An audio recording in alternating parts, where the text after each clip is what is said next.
can change in an instant. You hear about it all the time, but when it happens to you, you're never prepared. Argentina, 1976. Overnight, everything changed.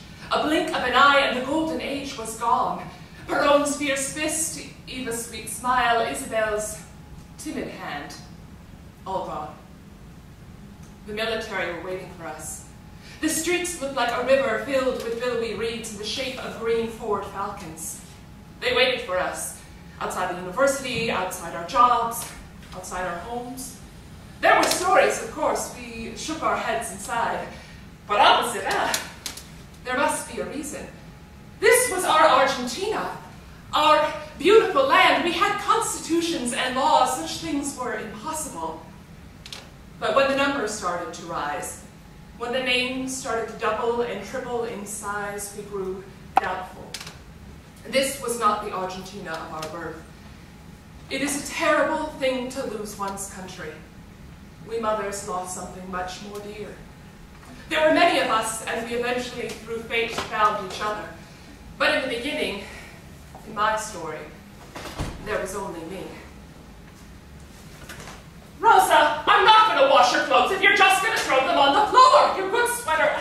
Honestly, you want your things to last, you have to. Alberto, 100 times I tell you, don't put your books by the door. Put them in the study. That's why you have a study. No? It's all right. It's fine. It keeps me agile. Go ahead and wash up. We'll leave in 10, 15 minutes. The empanadas are almost done. I just have to set the table. And is that another denture mold on the dining room table? Alberto, really? Rosa, your sweater? I know, Mama. I'm picking it up. Did you hear the news, Papa? It's all over the airwaves. Every station, they're all saying the same thing. We did it! We won! The Labor Party's won! Aren't you excited, Mama? The Labor Parties? Rosa, no. General Videla has at last succeeded in ousting that bitch Isabel Perón. Pardon me, amor. She speaks with her father in a way I never can. Never could. They're like two best friends whispering in their tent long after lights out has been called. We never, Alberto and I, speak like that. Times it makes me sad. Come on, elbows off the table. Rosa, the food is getting cold. You can say what you like about the new government. The fact is, no matter who is in charge, it does not make the empanadas cook any faster. We sit.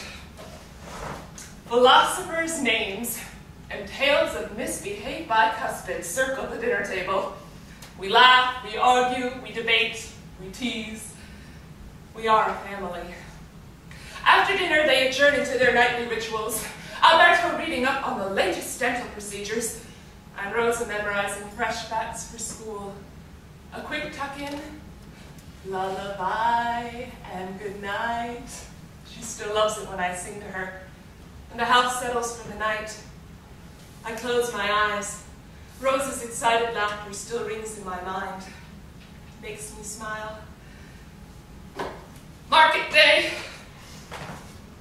I walk down the aisle of vendors, selling fruits, nuts, beef, spices, and cheeses. Oranges? Yes. Breadfruit? Yes. Avocados? Excuse me. A soldier stares right at me. I'm sorry. My head's in the clouds in my own world, I suppose. His expression is hidden by a pair of pitch-black sunglasses. It's impossible to read his face. He tells me to move it along. I glance around the market. They are everywhere, like ants crawling over a picnic. Their dark uniforms stand in sharp contrast to the brightly colored scarves of the shoppers. People like us don't associate with police. They stand there, military protection for the displays of turnips and cantaloupes. One by Maribel's fruit stand, another by Senor Alfonso's cafe. I said, move it along. He places his hand on his hip, on his holster. The other soldiers, the one across the way, watch him, waiting for their cue. I'm so sorry, I didn't mean I'm so sorry. He watches, face tight, hands still at the ready. I round the corner and hurry swiftly home. Potatoes. I forgot the potatoes. I was going to make gnocchi, Alberto's favorite, but I can't.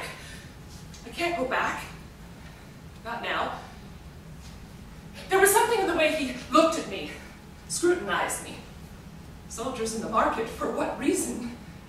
To protect us? From what? Alberto! You're home.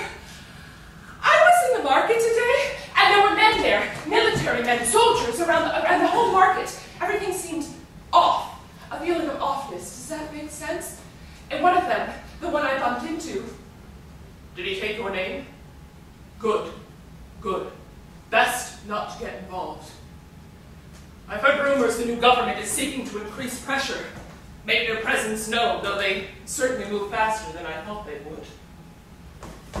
Hey, Mama, guess what? Guess! No, don't guess. It's too big. Fernando said he's gonna call me. Me? Katrina asked him outside university today. Just came right out and asked him about me. I mean, he's 22, but that means he's more mature.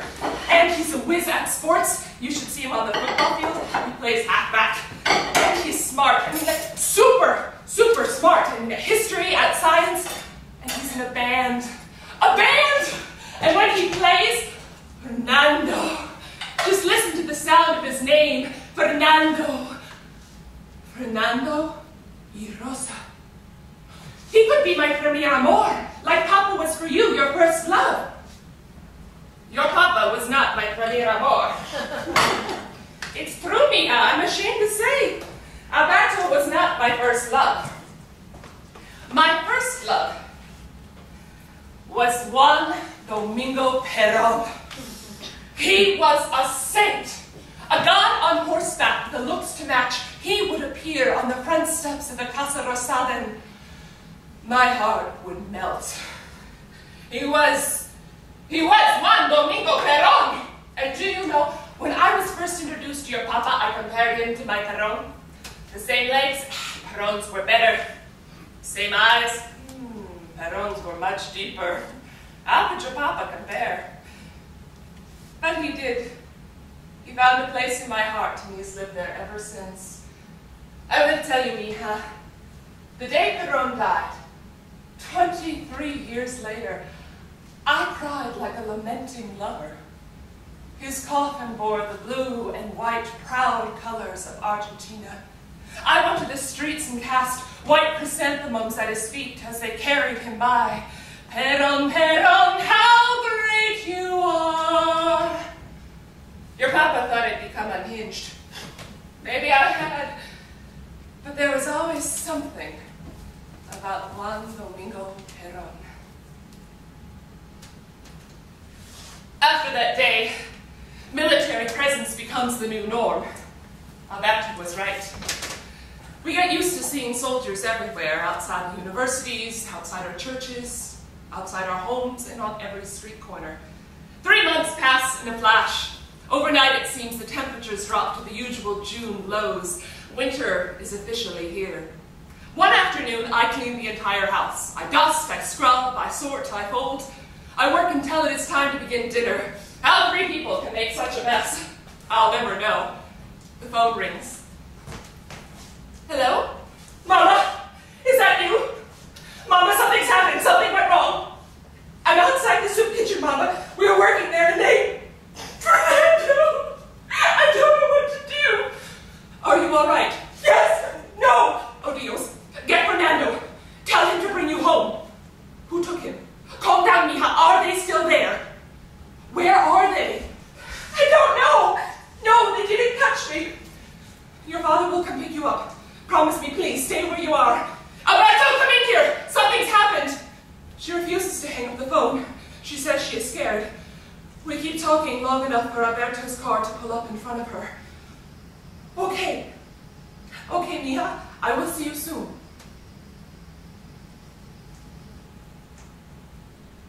Rosa! Are you all right? Come here, mija. You're home. Gracias a Dios. You're home.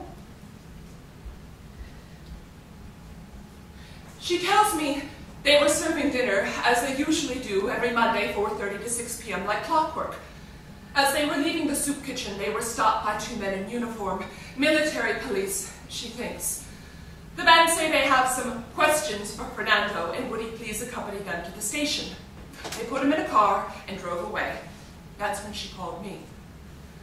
We tell her, you have no idea what Fernando could have done, what kind of activities he might be involved in. You've known him, what?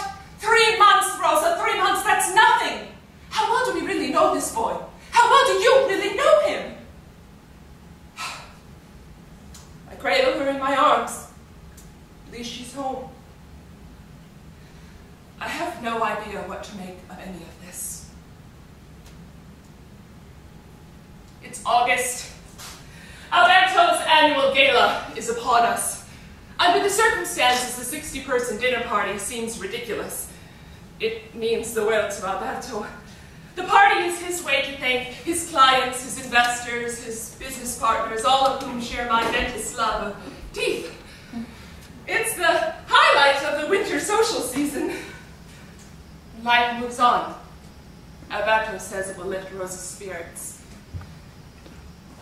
Fernando hasn't been seen in weeks. Maybe he lost interest, or maybe he found another girl. It's possible, see? Rosa says no. They took him. She knows that deep down in her being, she's heard stories. Every night I hear her alone in her room weeping. I long for her laughter. The guests begin to arrive one by one. I shake hands and smile and nod. The evening passes in a surreal haze. We place the same bets on which football league will win the Apertura tournament. We recommend the same new restaurants and clubs. We compare the same notes on which TV star is divorcing whom. But something has shifted. You sense it just palpable below the surface. I feel like a sitting goose about to be made into pâté. I suspect we all do. But no one says anything. I laugh and mingle, and the evening rolls on. Eventually, we are down to only Miguel, Alberto's close friend and a journalist at La Nación.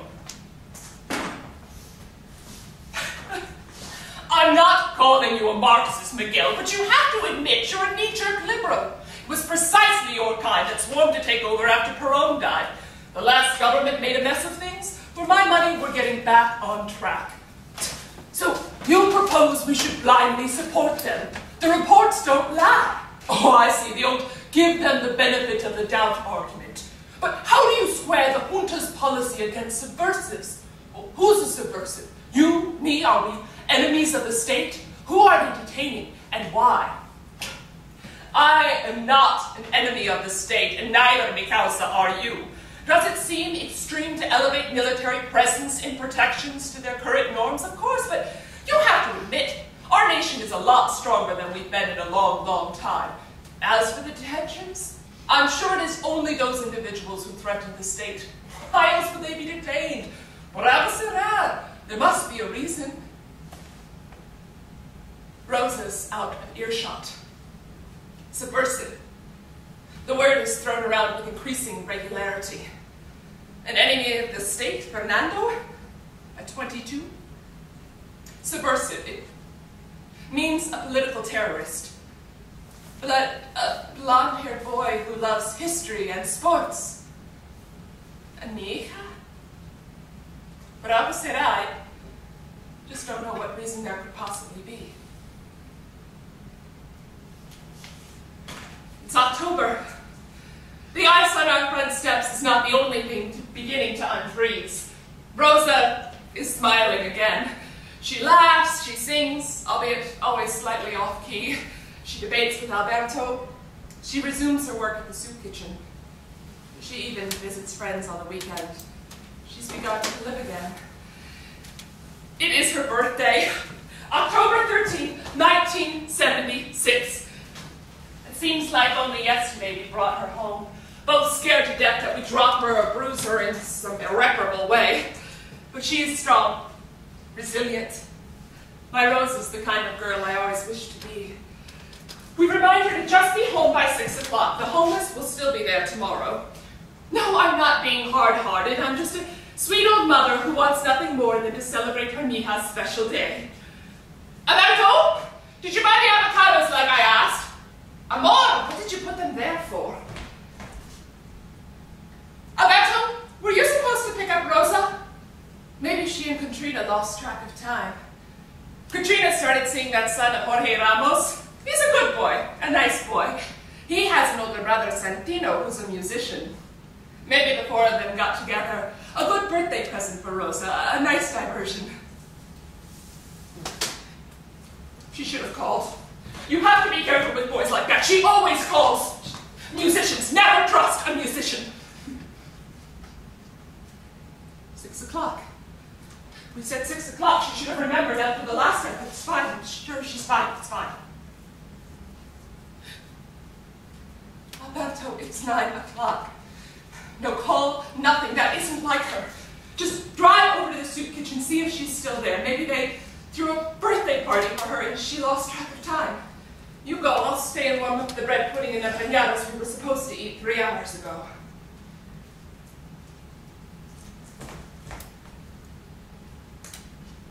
Hello, Celia. This is Margarita de Cortines. Is Katrina home? And is Rosa there with her? Can you please check? She's not there.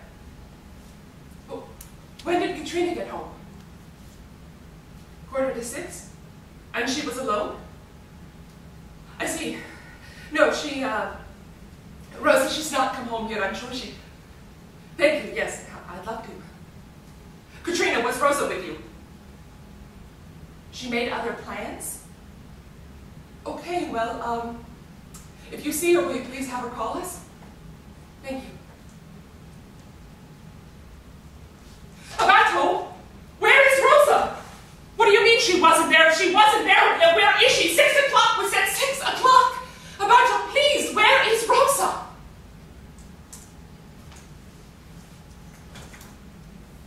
I don't know.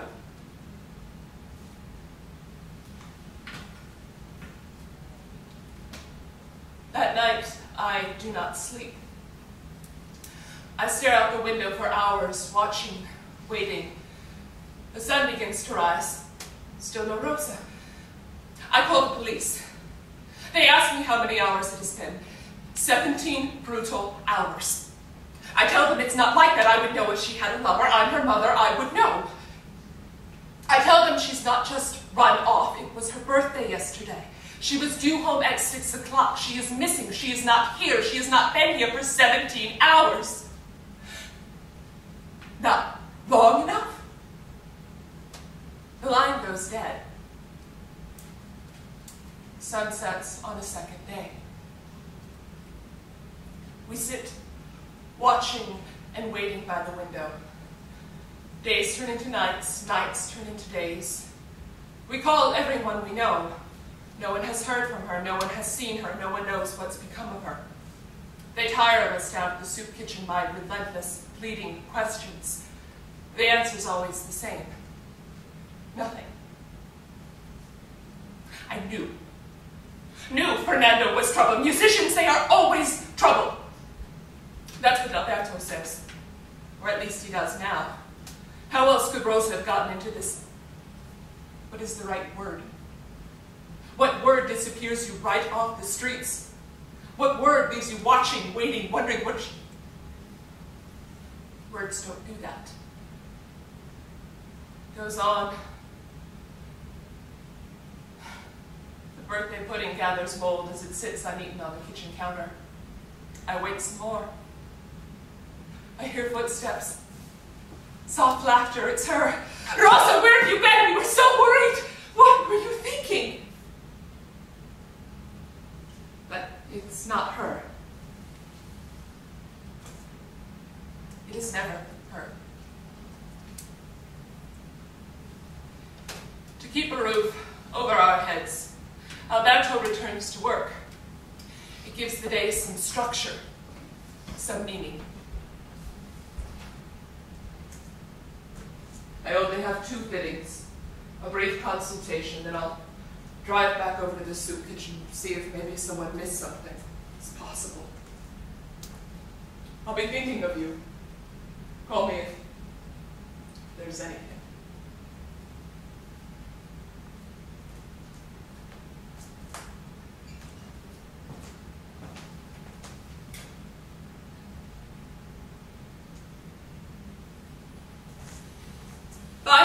Weeks After my Rosa's disappearance, I dressed myself in my Sunday best.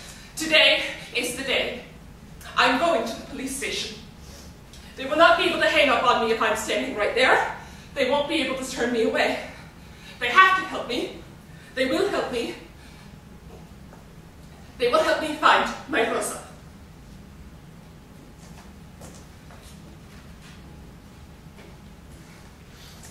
It's a quinceañera picture.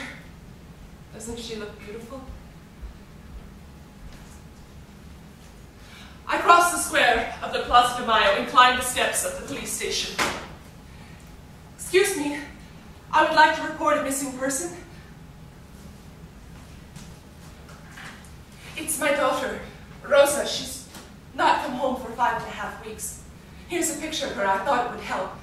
A little old, but she's not aged so much. She's only 21, 6 years older than here.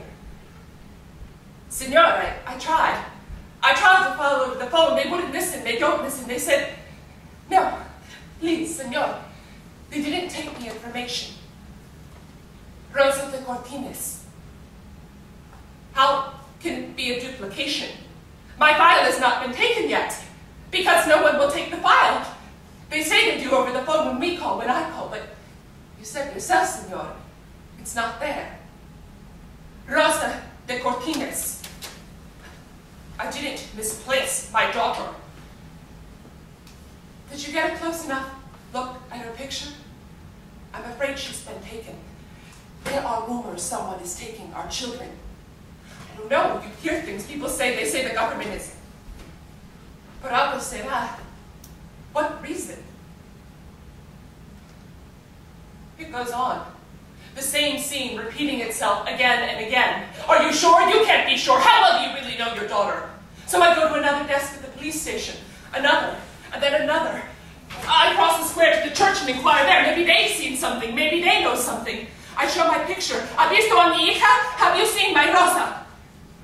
I'm left waiting outside the offices of countless bishops, military chaplains, police inspectors. Can I account for Rosa's every movement? No, of course not. Do I really know her friends? Yes, I think so. Can I account for her every thought? Well, you know these things, but do you know? I know. She's my flesh and blood. I know. I think I know. And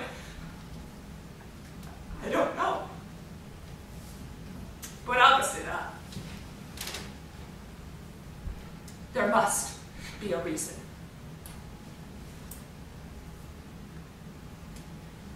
One cannot mourn for someone who might still be alive.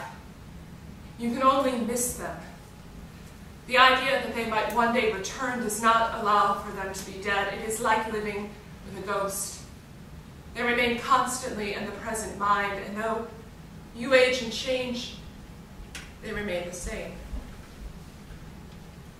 Memorized her photo by heart, learned every shadow, the way the color of the afternoon sun plays off her hair, every field of black and every field of white carefully committed to memory.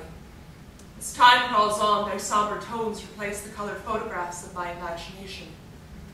But my ears never lose the sound of her laugh. 5.5 weeks dissolves into 20, 140 days. Each day brings the same questions, the same absence of answers. Then on March 8th, 1977, I meet Azucena de Vincenti. ¿Ha visto a mi hijo? Have you seen my son? He's only 19 in this picture.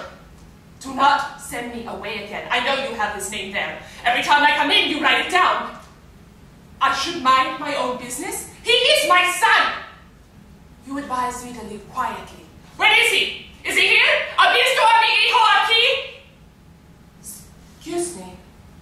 I couldn't help but overhear him. You're looking for your son? You know something? You've heard something. You know what's happened, what he's done, where he's gone? I'm sorry. I have a daughter, Rosa. She's been gone for 20 weeks. Everywhere I look, ask, leave, there's nothing ever, and no one. Please. There's so much anger and hallucinations. I can't make it stop, and I can't find my daughter. There are others of us, you know. Other mothers. We too are asking the same questions, looking for our children, our husbands, sisters, friends. We meet Saturday mornings at 10 o'clock. See? The Mavis Church, you know where that is? Good. It's not safe to speak here, but we hope to see you there. Apparición con vida. Reappearance with life. I've heard rumors of this group. These days you hear things, you pick up things, you hear whisperings around the square, in the market. Apparición con vida. These women anger the wrong people. They push the envelope. But she seems so kind, so sincere. No. It's best to keep your head down. Keep your oración de Dios to yourself. That way you're safe. See? That afternoon, I find Rosa's friend Katrina on my front doorstep. Señorita Cortines, I know you've been looking for Rosa. Katrina tells me she's been worried. Not just worried, scared. She wasn't sure if she should say anything. On Rosa's birthday, Katrina tells me she lied. Their shift at the shelter had ended. The two girls decided to walk home together. Katrina's house was 3 blocks from ours, a 15-minute walk. The two girls decided to get together later to celebrate Rosa's birthday. Rosa had dinner plans with her mom and papa. But later they would go to the new Contraluz club. Katrina loved to dance. They arrive at Katrina's house first. Katrina makes her way up the path to her house. 9 o'clock then? See? They will meet at the Contraluz club at 9 o'clock. Katrina hears screeching tires, like a car chase in the movies. The sound makes her turn. She sees a car come speeding around the corner. It stops near Rosa. 2 men get out. The men say they have some questions for Rosa and would she please accompany them to the station. Katrina thinks this sounds familiar. Katrina, scared, slips into her house. From there, if she needs to, she will call for help. Katrina hears Rosa say something to the 2 men, and they shout harsh words back at her. She looks at her clock. The time is 5:45 p.m. She looks up just in time to see a green Ford Falcon pulling away from the curb with Rosa inside. She wonders if Rosa will meet her at the club at 5:45. At 9 o'clock, later that night. Katrina goes just in case. But Rosa never arrives. Because Rosa never came home. Katrina's visit undid me. No one should go through what our children had. She cried in my arms for hours, shaking with regret and pure fear. Rosa was a friend of Fernando's, then she disappeared. Katrina was a friend of Rosa's, if you follow the logic. She made me swear upon Perón's grave that we would say nothing. Hers is a secret Alberto and I will carry to our graves.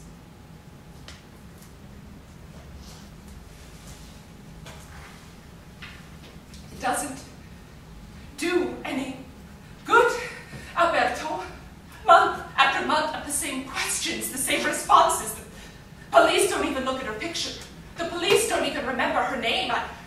I shouted at them, I do. Rosa, I say, Rosa de Cortines. They laugh at me.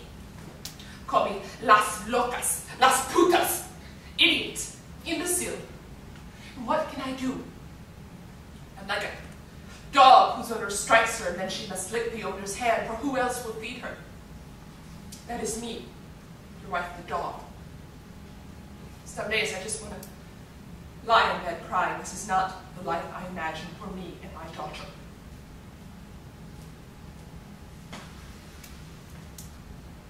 I come home every day expecting her to be here. My little Rosa, my Isita. Every day I wish, I pray, I'll throw open the door and there she'll be, waiting to hug her papa. You know the situation, Margarita. They could boycott boycott my practice, arrest me, detain me. I can't do that to you.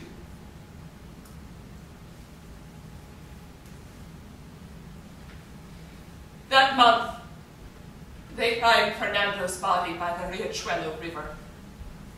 Some picnickers find him. They call the police call his mother. The police remember his mother as the Cabazduda, that pig-headed woman asking all the questions. His body is so swollen and bruised they can hardly recognize him. They know it is Fernando from his jacket, and of course his dental records. The picture his mother carries with her doesn't help. She calls Alberto and I to give us the news. I should hate this woman. Because of her, my Rosa is gone. Her mother birthed her, she birthed Fernando. And Fernando stole my Rosa. And now there's the Riachuelo River. Something snaps. It is Saturday morning. I stand by my front door, handbag packed, lipstick brush, coat on.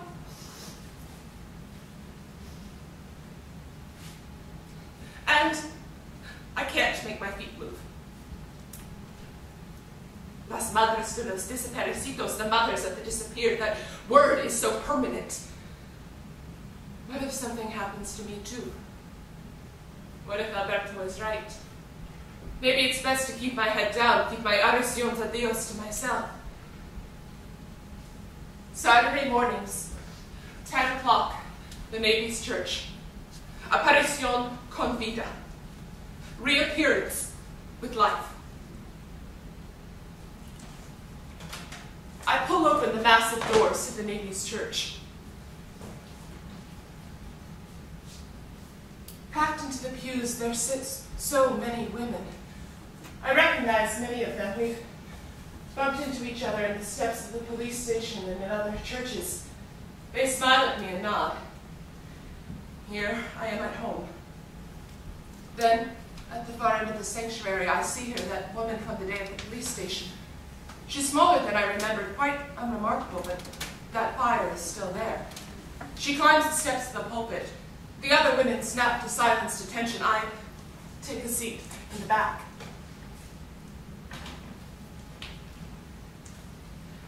Again, nothing. Mothers, today I went again. Nothing. Videla thinks he can make them disappear. They, the junta, our new government, think they can take the spirit of our children by silencing them. And what can we do? Each of us only ask again and again, ¿Ha visto a mi hijo? Have you seen my child? Mothers, we must ask, ¿Ha visto a nuestro hijos? Have you seen our children? By ourselves, we are old, vulnerable, powerless, pleading women. But together, mothers, together we are strong and invincible. Our children say solidarity is the only way. They are right. It is time to put down your aprons and your tissues and let us march to the Casa Rosada and demand our children back. Alone, they have ignored us. Alone, they have threatened us. But together, mothers, together we will threaten them. We are all drowning in the same boat. We are all one. We are all mothers of disappeared children, and we must fight. In that church, there were no doubts, no fears or accusations. The hate some of us held in our hearts over who birthed who, which son, daughter, husband, friend caused our loved one's disappearance, none of that mattered. Azucena taught us that. Such feelings only separate us, and together I have never felt such a rush of hope and conviction. A thunderous applause goes up from the crowd, and the details are agreed upon. Thursday, the Plaza de Mayo, 3:30 p.m., in front of the government house. On the chosen day, I make my way to the Plaza de Mayo. I walk slowly down the Avenida de 9 de Julio and turn right at the Avenida de Mayo. Even from 7 blocks away, I can see little white handkerchiefs dotting the horizon. The other mothers have already begun to gather at the far end of the plaza in front of the Casa Rosada. I can turn back, there's still time. But I'm closer now, and another mother spotting me takes me into her arms.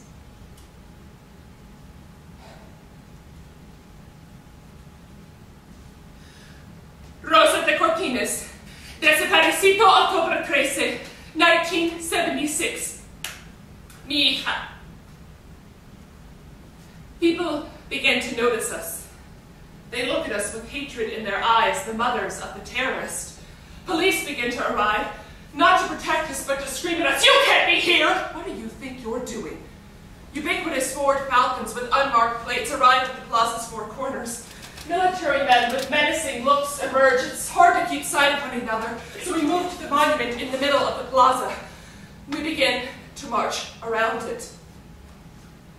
"Ha visto a mi hijo? Have you seen my son? Ha visto a mi hija? Have you seen my daughter? Ha visto a mi hijo? Have you seen my son? Ha visto a mi hija? Have you seen my daughter?" Our voices rise high into the sky. Our children are with us again. They are marching here with us, and suddenly there is no sorrow in sinking, only strength. I freeze. The strength I gathered vanishes as a policeman stops me. "Your name? Your birthday? Where do you live? Your husband's name? Where does your husband work? Your daughter's name? Rosa de Cortines?" I shove her photo in his face. "Ha visto a mi hija?" Through the next days, weeks, months, our numbers grow into hundreds of faces. We encourage other women to join us. We seek them out in the market, we knock on doors. We find them on the steps of the police station. Out of distrust, out of disbelief, some of them turn their backs on us. Some slam doors in our faces, but one or two listen. We continue to gather every Thursday at 3:30 p.m. sharp at the square of the Plaza de Mayo, and each time we march, it is like the first time, the best time. His name was Gustavo Niño, a blonde-haired boy of about 23.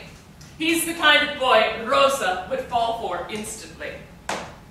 He came one day, carrying a photo of his beloved brother in one hand, and a missing persons report in the other. He looked so sweet and so sad, the desire to surround him and make his pain go away overcame all of us. For Azucena, Gustavo became her missing son.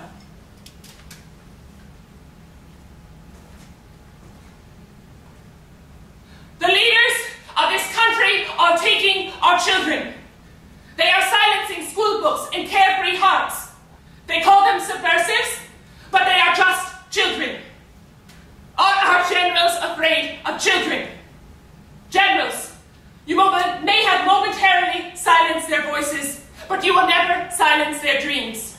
We mothers will not go away. We will march each day until each and every innocent, free-thinking citizen of Argentina has been returned.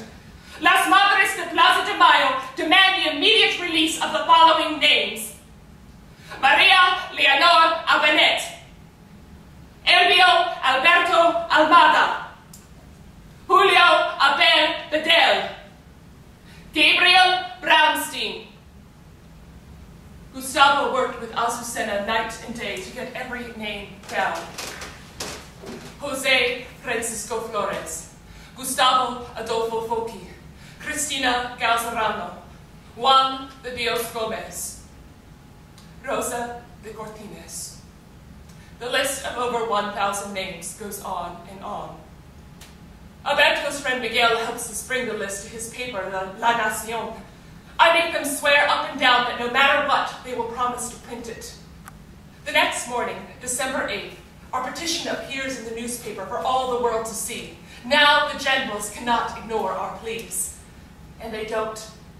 We meet that morning at the Church of the Holy Cross. Can you believe it? In the paper! They have to give us back our children now.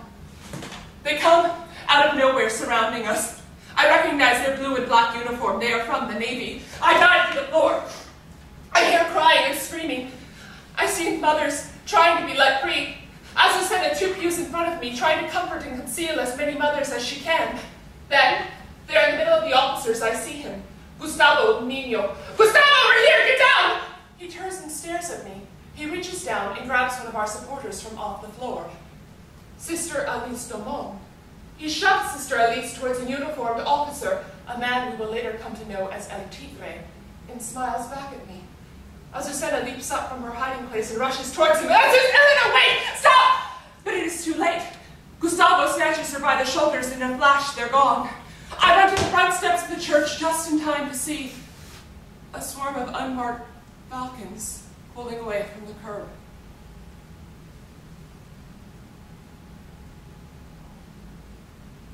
That day, 2 French nuns and our leader, Azucena de Vincenti, were kidnapped. It was the last time any of us saw Azucena or Sister Alice again. Months later, we learned that Gustavo Nino's real name was Navy Lieutenant Alfredo Astiz, aka the Blonde Angel. But to us, he will always only be known as Judas.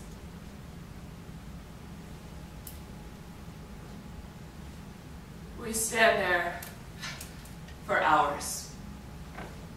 We stare at each other, shocked and numbed by the betrayal. Yes. The generals answered our call that day. Our bold accusations were met with bold actions. I don't know why we expected anything less. I stand on my way home. The front door of my house stands wide open. Alberto! Alberto, are you in here? Are you all right? The interior of my house is completely destroyed. It looks like a tornado whipped through, leaving pillows, china, letters, furniture in ruins. Then, underneath the table, I see it. Rosa's satchel. The one she was wearing when she...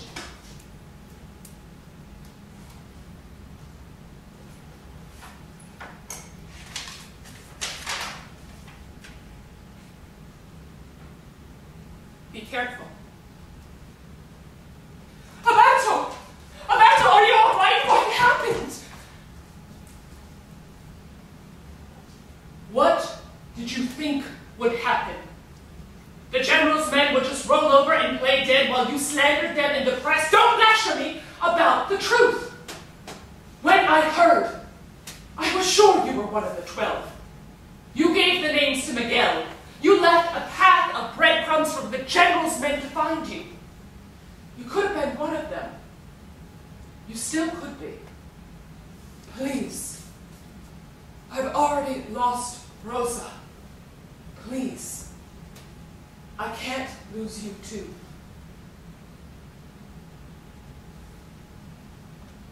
I stand there in shock, full of rage, full of confusion,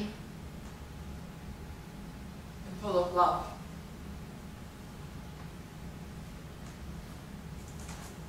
I've returned to the plaza with more strength and force than ever before. I scream louder, I hold Rosa's picture higher. Marching past Cathedral San Martin, Argentina's symbol of freedom and perseverance. Marching past the Casa Rosada where my handsome Perón once stood. Rosa, Fernando, Alberto, Azucena, Sister Alice. What would Juan Domingo think of Argentina now?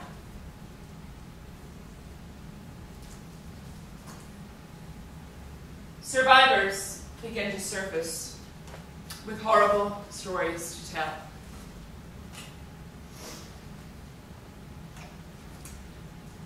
Diego Alvarez, 27 years old.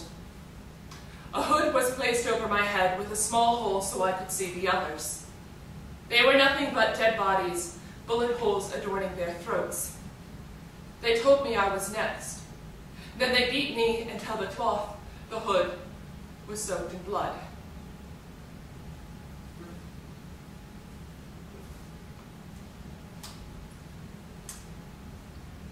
Graciela Rodriguez, 22 years old. There were 5 of them, maybe 6. They took turns. They laughed at me. They burned me with their cigarettes. I was a good Catholic girl, but to them I was an enemigo, their enemy.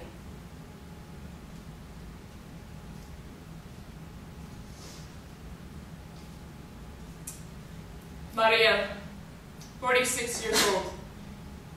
The last time I heard my husband's voice, he called out for me to end his pain.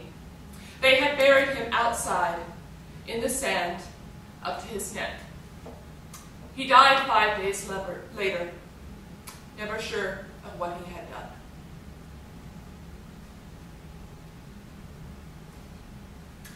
Each story we hear, we think of our children. Could that have been my Rosa? We hear stories of prisoners who escaped the border to other countries. Could that have been my Rosa? But our questions are only answered with rumors. The systematic raids of our houses, the nights in jail, and the arrests continue. But we mothers stay strong. Aparición con vida. As Azucena once said, reappearance with life. We go to the detention centers. We bang on the doors. We shout their names at the top of our lungs. We draw outlines of our disappeared on the pavement so that people will stop and look and think of those who are not there. And we continue to march. We continue to march every Thursday around the square of the Plaza de Mayo, 3:30 p.m. sharp. We march for our children.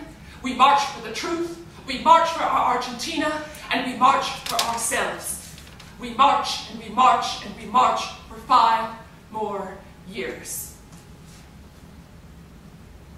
In the 5th year, with the country engaged in 2 wars, and us mothers paying him almost daily visits, Raul Ricardo Alfonsín is elected president of our bleeding, shattered land.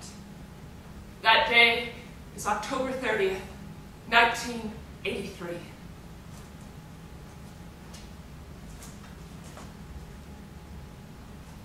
"7 years and 17 days after my Rosa's disappearance.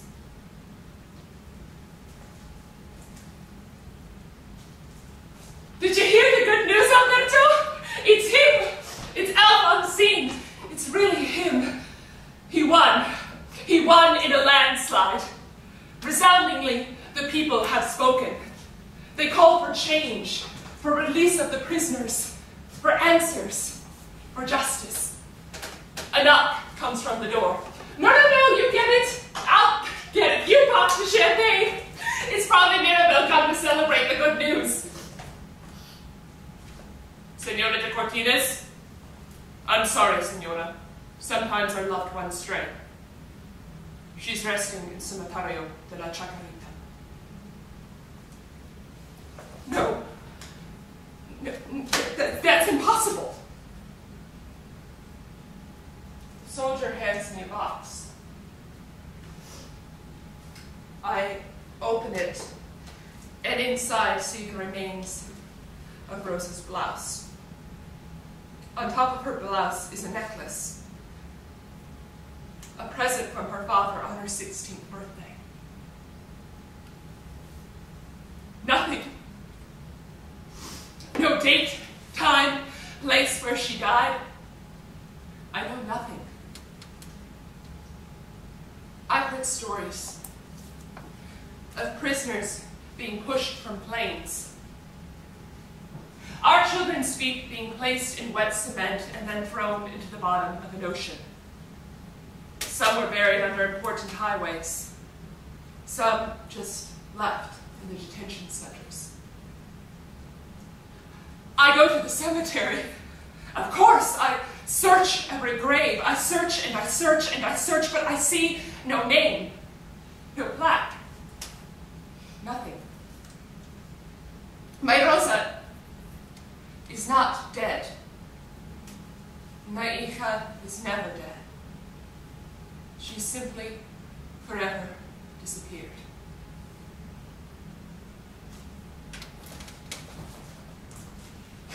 Hurry up, Margarita. I swear it takes you longer and longer to get ready.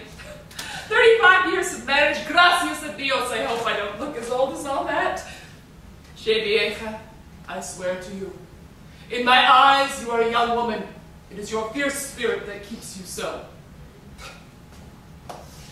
We walk down the Avenida. We have reservations this evening at Il Chino.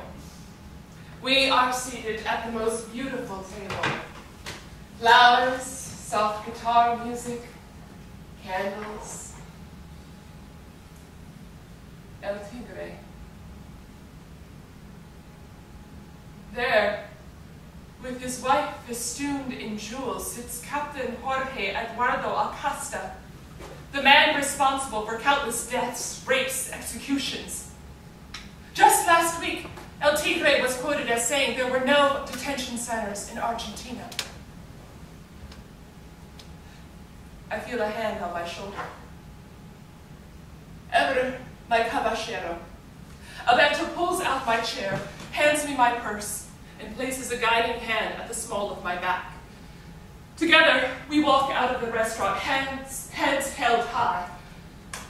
Within seconds, others join us. Diners, chefs, waitstaff, even the owner of the restaurant himself. Their numbers flood up the steps, out the door, and into the cool night air. I turn around and see the entire restaurant is deserted. Only Captain Jorge Eduardo Acosta and his wife remain sitting alone. The message is clear. We, Argentina, will never forgive. And we will never forget.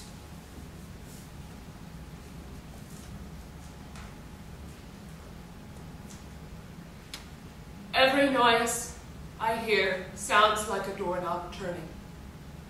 Her footsteps, her laughter. It's been 32 years since my Rosa's disappearance, and every day I still expect her to come home. I sit on an airplane, seatbelt fastened, seat upright, tray table locked. The plane whirs into motion, and I watch as the red-tiled roofs of Argentina fall away below us. Sometimes on trips like these, I think I see my Rosa's reassuring face floating in the clouds. Next to me, another mother grabs my hand and squeezes. "We're on our way," she whispers. Over the next years, we will go to Kosovo to support the women there. We will go to Iraq, Belgrade, Peru. We will meet in Rome with the Pope. We will tour American colleges. We will go wherever we can share our story, wherever we can help other women in our solidarity and strength as mothers. We will go. Our Rosas don't need flowers and tombs.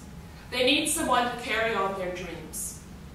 The dreams of the 30,000 disappeared, the dreams of the 9,000 jailed, and the dreams of the 1.5 million forced to flee Argentina.